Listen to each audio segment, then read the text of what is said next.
ఇంకోటి ఏంటంటే ఒక వ్యక్తితోటి ఆ రోజు 11:26 నుంచి 12:10 దాకా మాట్లాడిండు ప్రవీణ్ బ్రదర్. ఓకే, సో 12:10 దాకా మాట్లాడినప్పుడు 12:07కి 12:07 లిక్కర్ షాప్ లో పోయి లిక్కర్ కొన్నాడని పోలీసులు చూపెడుతున్నారు. హౌ దట్ ఈస్ పాసిబుల్ చెప్పండి, ఆలోచించండి. ఓకే, ఏది కరుణాకర్ సుధీర్ అనే దుర్మార్గుడు నేను ఏ మాట మాట్లాడితే నేనే కాదు ఎవరు మాట్లాడినా వక్రీకరించుడు, ప్రతి దాన్ని వక్రీకరిస్తాడు, దాన్ని యాక్సిడెంట్ చేసే ప్రయత్నం చేస్తాడు. ఎందుకురా పోలీసులు చేయని, నీకెందుకు అంత బాధ అవుతుంది, నువ్వెందుకు ఇన్వాల్వ్ అవుతున్నావు అది యాక్సిడెంట్ అని ప్రూవ్ చేయడానికి? అంటే దాని ఫైనల్ రిజల్ట్ నీ దాకా వస్తుంది అని భయపడుతున్నావా? ఆలోచించండి మిత్రులారా. విజయ్ కుమార్, నా ఛాలెంజ్ బ్రో, మీకు క్రిస్టల్ బార్ లో before his death CCTV footage చూపిస్తే మానేస్తారా ఈ సోది? మళ్ళీ చెబుతున్నాను, you are totally losing your credibility for wrong person. Okay, Vijay Kumar brother, please share to me as well as in the social media. ఇప్పటి వరకు పోలీసులు రిలీజ్ చేసిన ఒక్క సీసీ ఫుటేజ్ లో కూడా ప్రవీణ్ బ్రదర్ ముఖం లేదు. సో ఇప్పుడు నా ముఖం ఇట్లా కనిపిస్తుంది కదా, ప్రవీణ్ బ్రదర్ ముఖం ఇట్లా ఉన్నది, వీడియో చూపెట్టండి, మార్ఫింగ్ ఫోటోలు వద్దు. ఏ సీసీ ఫుటేజ్ లో కానీ ఒక వ్యక్తి 12 గంటలు ట్రావెల్ చేస్తూ ఒక్కసారి కూడా హెల్మెట్ తీయకుండా ఎట్లా ఉంటాడో చెప్పండి నాకు. Common sense, use brain. నాకు కామన్ సెన్స్ అడుగుతున్నావు కదా, please share. Why you want to hide? You already made him drunkard. Road మీద పడిపోతూ 4 సార్లు పడ్డాడని చూపెడతారు సీసీ ఫుటేజ్ లలో, అమాయక ప్రజల్ని నమ్మిస్తారు. ఇంకా ఏముంది రాడు దాచిపెట్టడానికి? ఇంకేం బరువు పోవాలి? ఒక తాగుబోతుని చేసి 4 రకాల తాగినోడు మళ్ళీ ఒకటే బ్రాండ్ తాగుతాడు. నేను చూసిన కాడికి ఇన్ని మిక్స్ చేసి అది కూడా రోడ్డు మీద వాడి ఇంట్లో కూర్చుంటే తాగుతాడు, నైట్ పూట తాగుతాడు, ఏదైనా బార్లకు పోయి తాగుతాడు. అది కూడా రోడ్డు మీద తాక్కుంటా ఇట్లా వేసుకుంటా ఇట్లా పెగ్ వేసుకుంటే ఇట్లా పోతుంటే మళ్ళీ ఆడ విజయవాడలో దొరికిండంట. ఏది ఆయనకి కానిస్టేబుల్ కి దొరికితే మరి ఎందుకు అరెస్ట్ చేయలేదురా? ఇన్ని సీసీ ఫుటేజ్ లో తాగి వచ్చినప్పుడు, ఆడ రోడ్డు మీద పడ్డప్పుడు, లేకపోతే డ్రంక్ అండ్ డ్రైవ్ అయినప్పుడు, ఇటు పడిపోయిందని ఎస్ఐ తీసుకుపోయినప్పుడు, ట్రాఫిక్ ఎస్ఐ, ఇన్ని జాలు జరిగితే డ్రంక్ అండ్ డ్రైవ్ కి ఎందుకు పెట్టలే? ఓనో ఇక్కడ పోతుంటే ఉఫ్ ఊదిచ్చి వాడిని అరెస్ట్ చేస్తున్నారు. మరి గిన్నిసార్లు అరెస్ట్ చేస్తే మీ విధిని మీరు ఎందుకు నిర్వర్తించలే? మిమ్మల్ని లోపల వారేయాలి. ఇప్పుడు తాగినోడిని ఎట్లా డ్రైవ్ చేయనిచ్చారు? వేరే వాళ్ళ లైఫ్ కి థ్రెట్ అవుతుంది కదా. బ్రదర్ లైఫ్ పీకితే వీకింది, తాగినోడు కాబట్టి అతని మీద సింపతి లేదు పీకని. మరి ఈ తాగి నడిపితే వేరే వాళ్ళని గుద్దితే మరి వేరే వాళ్ళ లైఫ్ థ్రెట్ పెట్టే చెత్త నా కొడుకు తాగి నడిపెట్టని ఎందుకు అరెస్ట్ చేయాలి? ఈ చెత్త నా కొడుకులు ఇలా తాగిండని సీసీటీవీ మీకు అనిపించాలి? సీసీ ఫుటేజ్ ఎందుకు పెట్టినాం? తాగినని పట్టుకోవడానికే కదా. మరి దొరకబట్టి పక్కకు పెట్టి ఊదిచ్చేది అక్కడనే ఆపేది ఉండే. అంటే ఎవరి శవరాల తామర పూలు పెడుతున్న చెత్త నా కొడుకులు ఒక్కసారి కూడా తీయడా హెల్మెట్, మాస్క్? చాలా మంది హెల్మెటే పెట్టుకోరు. కారణం ఏంది? చెమట వస్తుంది, గజ్జి అవుతుంది అని. అట్లాంటిది 12 గంటలు అంత వేడిలు ఎట్లా పెట్టుకుంటారా? మళ్ళీ ఆడు నాకు చెప్తున్నాడు నా క్రెడిబిలిటీ పోతుంది. మీ క్రెడిబిలిటీ పోతున్నది. అడగండి, వాడు పెట్టిండు ఆర్టీఓడు ఇది హత్య అనుకుంటున్నారు అని పెట్టిండు. మా డిబేట్ జరుగుతుంటే అందులో more than 75% or 80% belong to Christian community. They said we believe it is హత్య అని.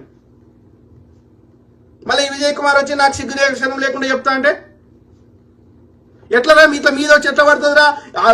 ఇన్ని యాక్సిడెంట్లు చూస్తున్నాం, బండి దగ్గర పడుతుంది, మనిషి దగ్గర పడుతుంది అంటే ఓవన్ దగ్గర సమానం పడవచ్చు అని చెప్తాడు కరుణాకర్ సుధీర్. అట్లా కూడా కావచ్చు, ఎట్లయితుందో చూపెట్టరా అంటే సీన్ రీక్రియేట్ ఏమంటాడు? సీన్ రీక్రియేట్ అంటే మళ్ళీ పోయి పడరని వాడిని ఆర్టీఓ నాకు చెప్తాడు.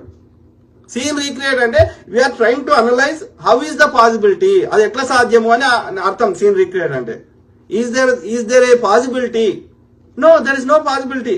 పడాలంటే ప్రవీణ్ బ్రదర్ వాడి బండి ఎగిరి ఆయన మీద ఇట్లా పడాలి. It is not possible. మనిషికి ఉన్న స్పీడ్ కి బండికి ఉన్న స్పీడ్ కి అది డిఫరెంట్ అవుతుంది. అది ఆ బండి ఇంకా ఎక్కువ స్పీడ్ ఉంటుంది యాక్సిలరేటర్. మనిషి స్పీడ్ ఏంటంటే పడంగానే మనిషి స్పీడ్ 0కి వస్తుంది. ఎందుకంటే మనిషికి యాక్సిలరేటర్ లేదు, మనిషి లోపల పెట్రోల్ లేదు, మనిషి ఉరుకుతలేడు. ఆ బండి స్పీడ్ లో వచ్చినప్పుడు కొంచెం దూరం పడతాడు. కానీ బండికి ఇంకా పెట్రోల్ ఉన్నది, అది యాక్సిలరేటర్ ఉన్నది కాబట్టి అది దూరం పడుతుంది. బండి మనిషి ఈడ పడితే బండి ఇంకో దగ్గర పడుతుంది. ప్లస్ ఆ స్పీడ్ లో పడ్డప్పుడు మనిషి కింద ఇట్లా ఒక దగ్గర పడి ఇట్లా జొరకుంటా ఇట్లా ఏమంటారు దాన్ని జారుకుంటూ పోతాడు. జారుకుంటూ పోయినప్పుడు ఈ బట్టలన్నీ చినిగిపోతాయి, లోపల స్కిన్ అంతా ఇట్లా మొత్తం ఇది అవుతుంది. అర్థమైందా? ఇంకా స్పీడ్ లో వచ్చి ఇంకా ఏదైనా వచ్చి గుద్దితే బండి మొత్తం తుక్కు అవుతుంది, ఆ శరీరం కూడా ముక్కలు అవుతుంది. కామన్ ఇట్లా కరెక్ట్ గా ఇట్లా పలిగినట్టు ఎట్లుంటది? గొడ్డలతో కొట్టినట్టుగా ఇట కోసినట్టుగా పూరే హెల్మెట్ పెట్టినాక ఇట్లా లోపల ఎందుకు అవుతుందిరా? ఇట్లా దీని కింద దీని మీదకి ఇట్లా హెల్మెట్ పెట్టుకుంటాడు. పెట్టుకొని ఈ కళ్ళద్దాలు ఈ మాస్క్ ఒక పక్క పెట్టి ఉంటాయా? నేను ఏమడుగుతున్నా, ఓకే నాకు ఏమొద్దు, నాకు ఏ ఎవిడెన్స్ అడగా, నేను ఒక ఫోన్ డేటా అడగా, జీపీఎస్ ఏడికి పోయింది అడగా, బ్యాంక్ ట్రాన్సాక్షన్స్ అడగా, ఏం అడగా, ఒకటే అడుగుతా. నయారా బ్యాంక్ దగ్గర ఉన్నటువంటి 3 సీసీ కెమెరాలు ఆ 24th సాయంత్రం 5 గంటల నుంచి తెల్లారి సాయంత్రం 5 గంటల దాకా నాకు ఆ సీసీ ఫుటేజ్లు ఇవ్వండి. ఏమొద్దు నాకు, నేను మొత్తం జాతకం చెప్తాను మీ బతుకులు.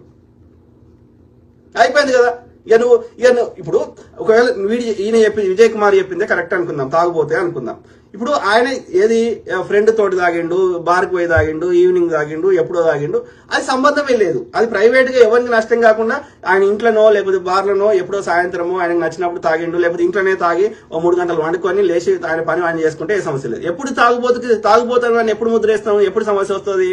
తాగి చర్చికి వస్తే, తాగి శర్మని చెప్తే, తాగి రక్షణ టీవీకి వచ్చి డిబేట్లు చెప్తే, తాగి ఆఫీస్కి వస్తే ఇది తాగుపోతా అంటారు. అంటే వాడు బానిస అయిపోయాడు, వాడు తాగకపోతే 1 నిమిషం ఉండలేడు.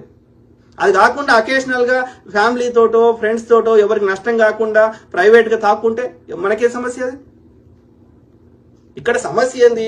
ఆయన 350 కిలోమీటర్లు నడుపుతూ ఆ తాగకపోతే బతకలేని స్థితిలో, ఆ దుస్థితిలో ఆయన ఉన్నాడు అని మీరు చిత్రీకరిస్తారు. అట్లా వర్క్ ప్లేస్ కానీ, ఒక రక్షణ టీవీ డిబేట్లకు కానీ, చర్చిలో జరిగే శర్మన్లకు కానీ, ప్రీచర్స్ కానీ, ఇన్ని మీటింగ్లకు వచ్చినప్పుడు కానీ ఎప్పుడైనా ఆయన వర్క్ ప్లేస్ కి తాగి ఉన్నా చూపెట్టండి. ప్రైవేట్ ఆయన బెడ్రూమ్ లో ఆయన ఏం చేసుకుంటే మనకెందుకు? అసలు లేదు అని చెప్తున్నారు, అత్యంత సన్నిహితులు చెప్తున్నారు. ఎవరో శామ్యూల్ అంకుల్ అని ఉంటాడంట, ఆయనతో పాటు 24 hours ఉంటారంట. అట్లాంటి వాళ్ళు అందరూ చెప్తున్నారు. ఓకే, సో ఇన్ని సోర్సెస్ నుంచి వచ్చిన information, is very close friend to us అని క్లోజ్ అసోసియేట్స్ చెప్తున్న వాళ్ళందరి మాటలను నమ్మొద్దు. కానీ ఎవడో ఒకడిద్దరు కరుణాకర్ సుగన్ లాంటి వేసుకున్న కొడుకులు, అది కూడా ఆ బిలీఫ్ సిస్టమ్ చెందని వారు, లేకపోతే ఈ క్యాథలిక్ బిలీఫ్ సిస్టమ్ చెందిన వారు, లేకపోతే వ్యక్తిగతంగా ఆయన మీద వేరే కారణాల చేత పగ పెంచుకున్నవారు ఈ దుర్మార్గులు ఒక నరేటివ్ క్రియేట్ చేస్తా అంటే అది నమ్ముదామా? పోలీసు వాళ్ళని ఏమంటున్నా, ఆయన ఫేస్ ఉన్నది ఒక్క సీసీ ఫుటేజ్, ఆయన ఫేస్ ఉన్న వీడియో రిలీజ్ చేయండి. ఇప్పటి వరకు మీరు రిలీజ్ చేసిన దేంట్లో ప్రవీణ్ బ్రదర్ ఫోటో ఫేస్ లేదు. ఆలోచించండి దయచేసి.